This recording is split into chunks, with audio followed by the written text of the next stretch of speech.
from the crusty remnants of August. F you, August. It's a Woke Data Wednesday spectacular here at the Woke Data Emporium in Solarium. Ooh. Joined as always by you, Matt Mascardi. I don't have anything clever to say. I'm the chief BS correspondent now, I thought. Emma is in full lurk mode. Permanent lurk. Permalurk. Don't say that. Listen, I was realizing that we're calling you our chief BS correspondent because we have a new product called Board Sabermetrics, right? That's true. So BS. Yeah. Yeah. But BS. then I realized that didn't Bill Simmons of actual podcast success didn't he have something called the BS report? Yeah, but ESPN owned the rights to that. Speaking of ESPN, that's our whole show. Okay, today, let's get to it. Do you like what I just did there? Do you like what I did? You see that? Sure. In today's carpet-scented bag of psoriasis-colored nuggets called August 31st, 2022, the Disney board game. Ooh, I like the way you did that. A board game. Yeah. You could take that in a lot of ways, like an actual board game like Monopoly, or maybe the board of directors, or maybe just the fact that you're going to be really bored hearing us talk about Disney. What about all three? Let's shoot for the trifecta. 2 weeks ago, activist investor Dan Loeb announced an investment in Disney, his company, Third Point. I don't like. What is that, Third Point? You got any? What is that? He only has 3 points. Third Eye? What is that? Do you know what that is, Third Point? Ari, what does that mean? the data queen, actually really likes Third Eye Blind. That's what that means. This is rough. I know, it doesn't go uphill from here. He announced an investment, and he immediately called on Disney to buy the rest of Hulu, explore spinning off ESPN, and refresh its board. That's where we come in. Refresh its board. Actually, we're the leading experts in this idea in board refreshment. Oh, maybe that's how we can. Maybe we could sell like an ESG soda. Is there anything less appealing than the words you just said? Here's how crazy the corporate world is, Matt. Third Point bought less than 1% of Disney's outstanding shares, and still they're this massive player in redoing Disney. Think about that when you think about the fact that Mark Zuckerberg owns over 50% of the voting power at Facebook. Well, isn't this the new thing? This is the engine number one game. You buy like a minuscule amount, convince everybody else you're right, and then they all move with you. So Danny Boy attacked Disney and the Disney board, saying that the board suffered from gaps in talent and experience as a group that must be addressed. Ouch. Specifically, I think he wanted directors. He said the directors don't have enough experience in digital advertising. That's all. I guess that's what he cares about. Of course, Bald Bob and Disney said, basically, that's what they said. Right? Wow. I mean, they clearly don't really agree. Yeah. But let's get into it. And before we get to our picks and talk about what we think about the Disney board and the Disney board refreshment, because we are the leading experts in board refreshment. They were the only experts. Who else could be? Only experts. Can I just tell you that, for a little bit of context, a little bit of background before we start our game, here are 3 recent superstars on the Disney board. Ready for this? No. Sheryl Sandberg. Oh, okay. Yeah. Former, basically CEO. No, I know who she is. Of Facebook. No, I'm not. Yeah. Well, the adult in the room. I wanted to drop that she was really the CEO. Let's be fair. I mean, she was supposed to be the adult in the room. Yeah. Yeah. Twitter co-founder Jack Dorsey. Yeah. And he does not appear to be the adult anymore. And Steve Jobs. So this is where the Disney board used to be. It used to be powerful tech superstars, gods of tech. So maybe Danny Loeb has got a point. Maybe he wants some superstars back. I don't know. All right, yeah, he wants some superstars with advertising experience. Do you want to get into the board description? Shall I? What do you want to do? Well, so this is the Wall Street Journal wrote a story called This is what triggered us. Yeah, this is what triggered us. Ready for the name of this article? What's the right talent mix for Disney's board? That's the name of the article. They're asking us. That was strictly about us. Nobody else. And it's worth saying here that there were some slides or like visuals that they added. Yeah. From Equilar that were two important visuals, and You're not talking about the visual of a statue of Walt Disney's back holding Mickey Mouse's No. hand, That's the are other you? visual. The visuals were a bar chart of tenure. Yeah, That's it. This is what got us. This is what got us to do this show, because I said to Matt, this is the only way that the Wall Street Journal could think of describing the Disney board was a barcode of tenure, and I thought, wait, this is where we come in. We can do better there's than so this. much more to do. But then they did this very fancy, like it looked like one of those like neural network, social network things where you like take some people and you draw some lines out from them to show where they worked, and that was. But it just showed the board members and where they worked. It didn't have any networking. It just said. I think it was just like this is their experience. I gotta say, it's very strange because, and this is the other point that got me to want to do this show is that I think that Ron DeSantis is right. The ESG world is in tatters because I don't understand the authors of these story. Who are you? It's Robbie Whelan and Ming Lee. Why you mentioned the director Derica Rice and his connection to the Carlyle Group. You also mentioned the chair of Disney's board, Susan Arnold, but you don't mention her connection to the Carlyle Group. Where that was her last most important job, executive. So I don't really understand this at all. It makes no sense. And they called Equilar to get this data. So hey, Wall Street Journal. Equilar. Instead calling Equilar, who apparently gave you nothing. Us. Just call us. And here's what we're going to do. Fill in these gaps. Here's what we're going to do to prove Michael it. Froman with nothing. What you have nobody. He's a nobody. Mary Barra is the only one with a university attached to her, Duke University. Who cares? Why are we doing nobody? This? Nobody's. All nobodies. Okay. So here's what we did. Here's what I proposed to Damien, and Damien was Yes. skeptical that this would work as a show, and he's right because it's probably not. None of our shows have worked. Go. What we did was we decided who would we swap out from this board. Yeah, we're the new Dan Loeb. That's if what we are Dan Loeb, we took our 0.01% or less than Fourth 1%. point. Come on. 0.4% stake in the company. We want to change out the board. Who do we choose? I've got 2 swaps, and Damien's got 3. I think you've got 3, right? 2 You're or dropping 3. 3 and adding 3. Yeah. So here's what we got. And we can tell you where we got it. So Damien, who's your first drop? Who do you get rid of first and foremost? Drum roll says. There's no drum roll. Yeah. It better be a long drum roll because I got to say one thing first before we get to it. Can I just say congratulations to Disney? Why? Oh, wow.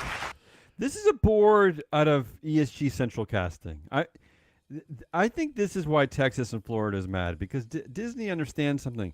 First of all, 5 out of 11 directors are women, including maybe the most powerful position in all of corporate America, Susan Arnold, who chairs this board. She's also the chair of the nomination committee, and she chairs the executive committee, which, as we know, acts as the board when the board is off on a golfing trip. Yeah, that's true. And there's Latino, black people, Asian, whites. Everyone's hanging out together. It's beautiful. This is a beautiful ESG board. Let me say this too, context-wise. So Disney is actually one of the most out of the S&P 500. No, the Russell 1000. Yeah. Disney is one of the most gender egalitarian companies. According to our influence metrics measures how much a person influences the board's decisions, not just the count of them, but how much they actually have influence in the room. Women occupy 49.7% of the influence of the Disney board. It's a 50-50 split of influence. That never happens. Usually when you add a couple of women and they're like 30 or 40% of your board, they're like token women, kind of like no one really listens to them. These are not token women. These are not token women. They dominate the committee memberships and chairs. And as I said, Susan is the chair of the whole company. She should be not CEO. token. I don't know what they're Not doing. token. Why didn't they make she's her not- CEO? I actually have inside information here. She's the quote is that she's not bald enough. Oh. Now listen. And she also is named Bob. I want to say one more hats off to Susan Arnold because she actually rose to power not through your typical path. Usually you have to be the boring CEO of some boring company or come out of some boring elite MBA program. Susan Arnold did none of that nonsense. None of it. So Nothing. again, hats off, Susan Arnold. All right, ready? Nicely done. You wanna go- I want to Here know are who you're my- dropping. Drop someone first. Okay, my first. You want me to go all my drops or my first drop? Your first drop first, and then your second drop second. Okay, so I'll just go with my drops. Here we go. My first drop was so easy. It was like taking a shower at a company that showers you for you. That's how easy it was. Does that company exist? I've never. That I wanna go analogy there. did not land. It's so easy. It's Calvin McDonald, CEO at Lululemon Athletica. First of all, we already have one of you. His name is Nike CEO Mark Parker. We have a white, Yeah, that's handsome guy, your vintage, who sells nonsense. Athletic, really, it's pointless. What you do is pointless. Athletic wear is the worst. Pointless drivel in our society. But honestly. he's been on the board Like, for 1 year. You want to act that guy? I don't care. We already have one of you. His name is Mark Parker, and let's be fair, Nike is way juicier and more connected of a company than Lululemon will ever be. So we gotta, if we're gonna get rid of anyone, we're gonna get rid of Calvin You wanna McDonald. get rid of that gets Calvin, me to my right. second pick, Yeah. Okay. and that's Mark Parker. Oh, there Why we not just get go. rid of There we him? go. There we go. Yeah. Okay. We have plenty of retail and direct-to-consumer product development here, according to Disney's cute little skills matrix on its proxy. We just don't need more retail. We don't need more like weird white middle-aged retail. I mean, okay, running shorts, Yeah. Air Jordans. What does this have to do with Disney, Matt? What are we doing here? What are Well, we doing? look, I don't know how you expect them to fight like the Galactic Empire in Star Wars without a nice Stop pair it. of running shoes. Stop it. And I'll get to my third pick, and this is where it gets tricky. This is where the ESG world lets me down a bit, is that the one I really have to focus on here, because you know me, I'm not going to cut a woman. I thought about getting rid of Mary Barra, but I picked Mark Parker over her. My third pick is Derica Rice, which is hard because he's the only black person on the board. Yeah. But I'll deal with that later. Okay. But here's why I'm getting rid of him. Because, first of all, his big connection is the Carlyle Group. We already have a Carlyle Group. Yeah, and there's plenty of that. His name is Susan Arnold. There's plenty of that, apparently. Second of all, his other two directorships are Bristol Myers Squibb. I mean, come on, a biopharmaceutical company? I How does that mean, help it Disney? is a drug company, and Disney is a drug, so Stop. I'm not That's sure. a good point. And Target. So it's more boring retail.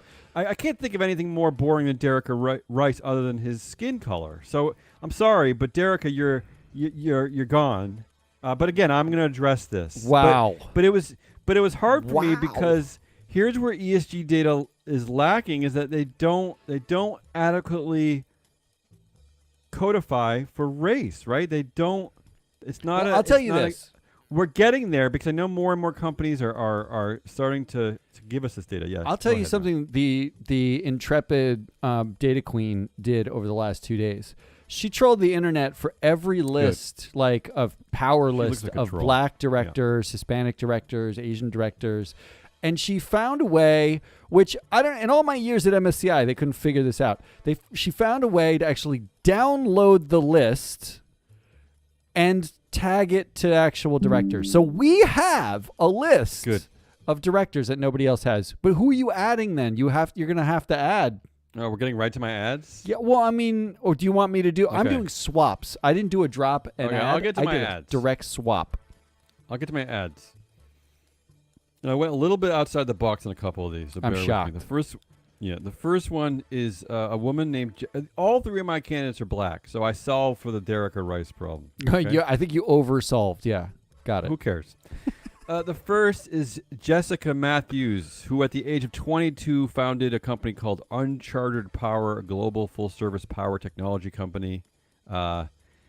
She is currently listed on 11 different patents, a dual citizen of Nigeria and the U.S., a degree in economics from Harvard, MBA from Harvard, and she's on all kinds of impressive lists. Fortune's Most Promising Women, Forbes 30 Under 30, Black Enterprise Innovators, all amazing stuff.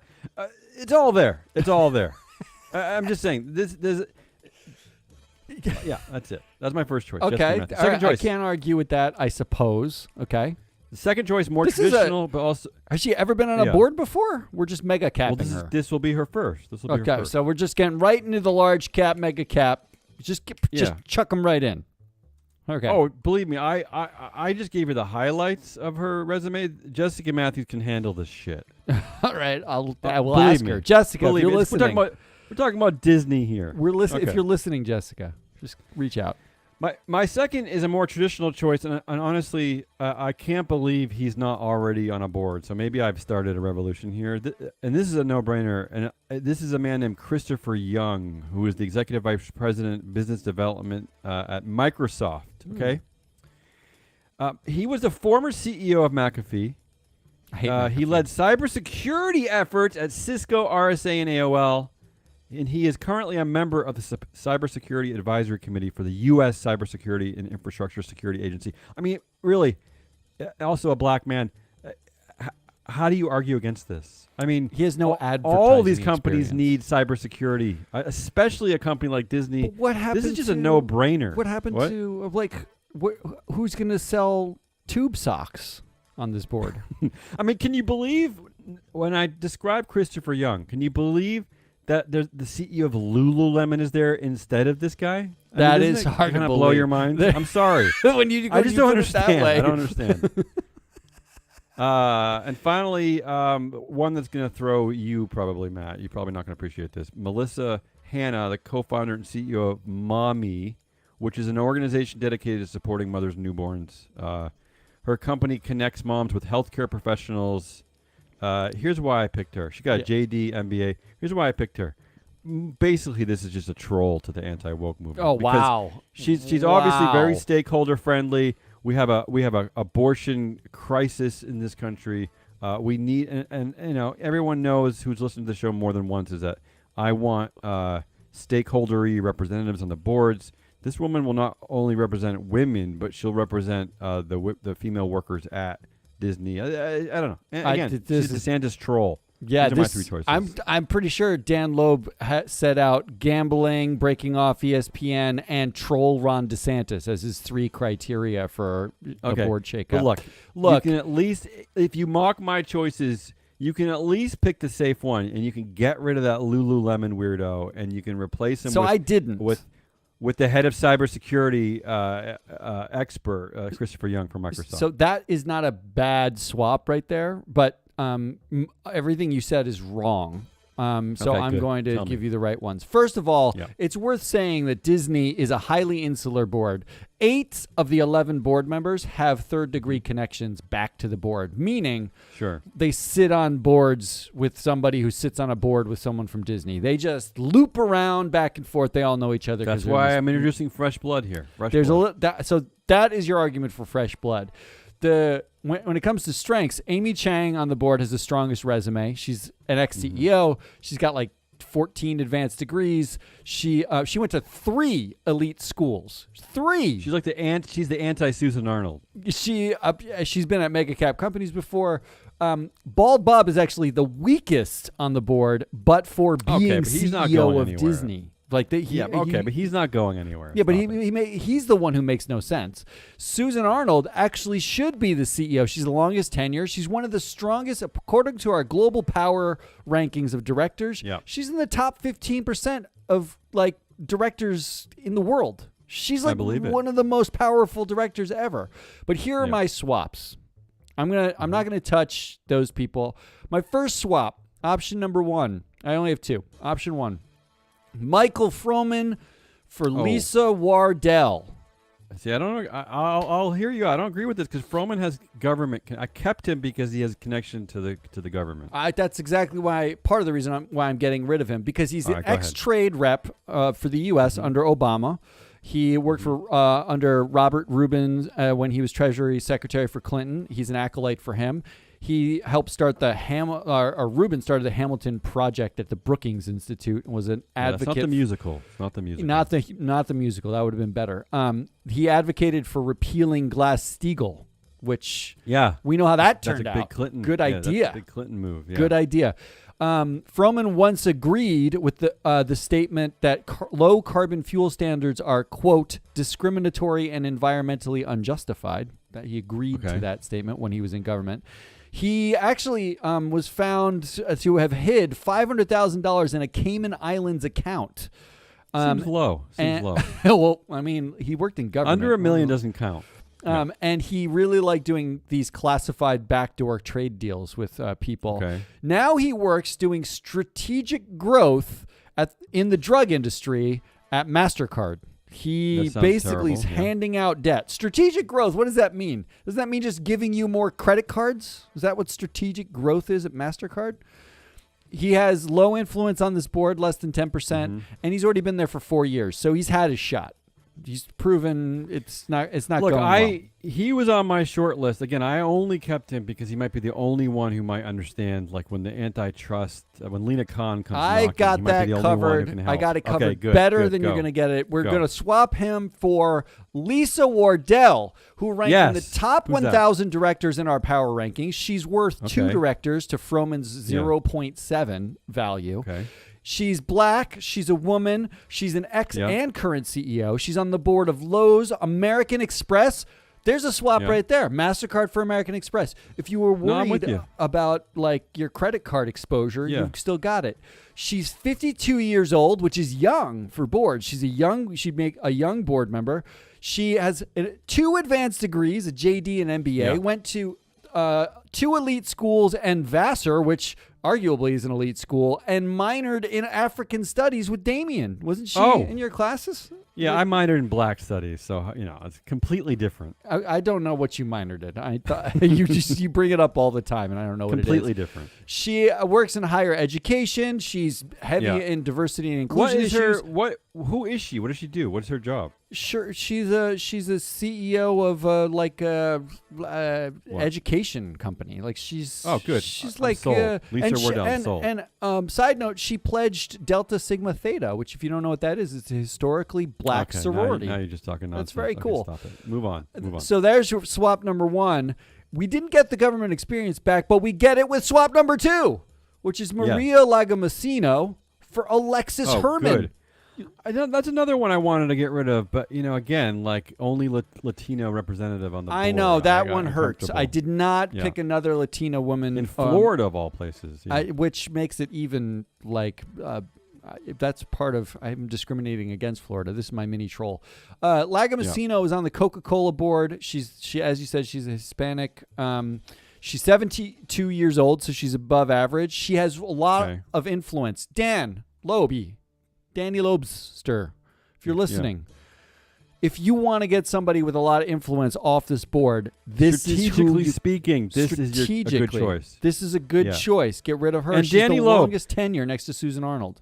Call us because we can help you understand how to target. See, in this instance, Matt is absolutely right. You want to target directors with a high amount of influence, so that when your directors come on, they will actually be listened to because the loud voices in the room will be out.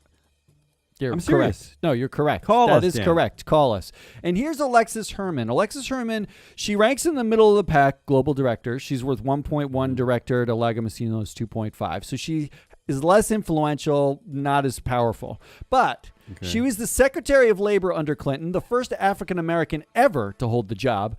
When she was 5, her family survived a KKK assault, and she went on to go work to desegregate parochial schools in Alabama, Mobile, Alabama. She helped resolve the largest UPS strike in 1995. This is a great stakeholder choice. In 15 great days. Stakeholder choice. Yep. This is actually this is a forward-looking play. The inevitability of Disney workers striking because of don't say, maybe say gay bills that Chapek doesn't know what he's doing. All the issues in Florida. She's going to help you resolve this. She'll do it in less than 2 weeks. She already showed she can.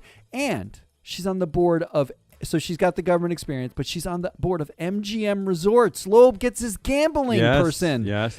She's also on the board of Coca-Cola, so it's a 1-for-1 Coca-Cola swap. Yeah, we only need one Coca-Cola. You only need one Arguably, we don't representative. Need any. And side note, also pledged Delta Sigma Theta. They'd be sorority sisters on the board. Wait, I'm getting a little uncomfortable now. That's too many. The model we have suggests that these 2 changes would tip the balance of power to women. So the influence overall would go to women. You would add a black female voting block, which means you have a high diversity and stakeholder inclusion minded group with a particular large amount of influence. You would get similar, if not better, experience and background. You would improve your exposure to gambling for Loeb's gambling push. You get better worker oversight because Chapek sucks at it. And you would firmly push out 2 of the longer tenured Igerites. This seems like win-win-win-win. Do it. Honestly, I like a lot of this. How do we get how do we get Dan to come on the show? What do we have to do? Danny boy, call us. That's all. That's it. That's all we That's got. a Disney board game. That's Damian Rollis. I'm Matt Moscardi. We are Free Float Media. If you like this, I can't imagine you did. If you turned this off 20 minutes ago, I think this is one they will like. Who's the who and will? We just solved a Disney board crisis. Yeah, no, that was a real problem for most people. That's all we got. We'll be back tomorrow. Goodbye.